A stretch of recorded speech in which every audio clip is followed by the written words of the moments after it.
Our next step, before we actually move forward, is to look backward. We want to look back, we want to see what we've done, make sure that we're accomplishing some of the goals and the tasks that we've set out for ourselves. And to do that, we can simply go back to our project description, and definitely during the production of your game project, you're always going to want to refer back to that documentation. Those are where you set your goals. Those are where you're going to refer back to make sure that you're staying in the project, staying on target. So if we go back to this, we can kind of double check that yes, we have done our setups, our assets, we've started working over our player, our enemy. We are about to get into some of our GUI elements, and just to make sure that we're doing what we're supposed to, double check always our high concept. What is that project that we're making? We are still making a space shooter. We are still trying to avoid and destroy the asteroids that fall down. And we want to be able to move into score as many points as you can by shooting the asteroids in a given amount of time.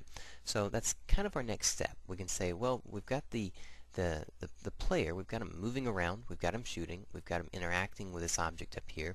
The next thing we really want to focus on is building in the score system and putting in a timer so that we kind of have those nice little game elements to help push and motivate that player as they go.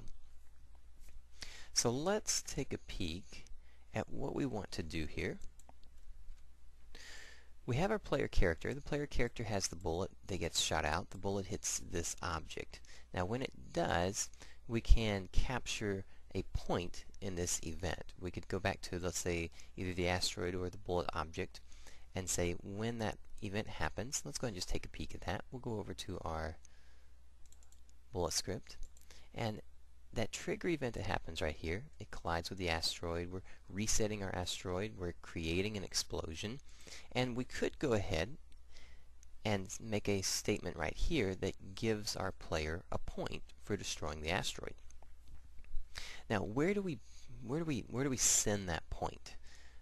If we look at it from one perspective right now, the script bullet, this object actually gets destroyed when it's done, so we can't really have the bullet hold that information. We just simply need the bullet to send that information out to somewhere. But where do we send it?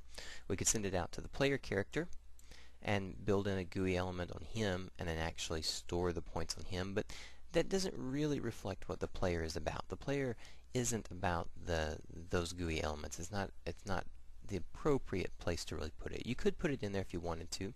It can work. But I think we can find a better place. We definitely don't want to put it on the asteroid because the asteroid is something that's just coming and going, and it doesn't really need to maintain a score system.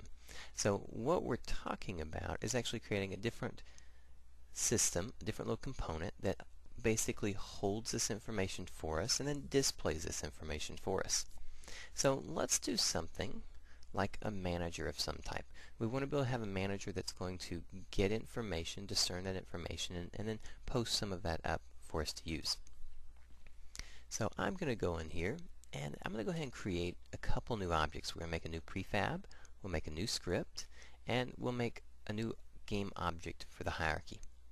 So let's start off by just making a new JavaScript. And our new behavior, we're going to call this one our scene manager.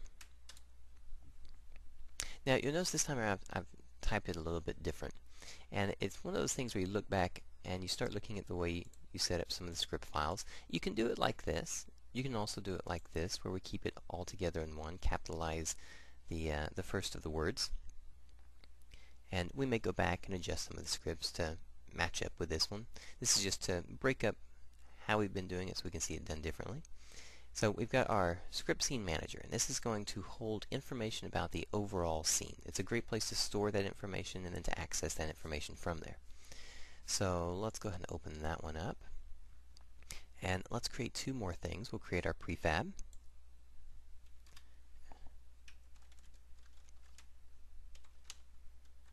And this is going to be our scene manager. And let's keep that all lowercase. Be consistent on that one at least.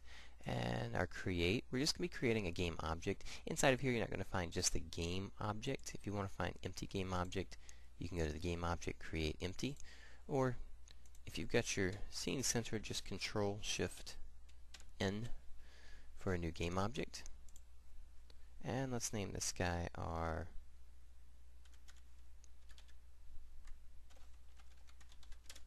scene manager. We're going to go ahead and make a prefab out of him. We'll drop him in. We'll drop our script file on top. So our prefab is set up. Our scene manager is a prefab. And we are ready to go with that object and have it start holding some information and posting out some information. We'll work on that next.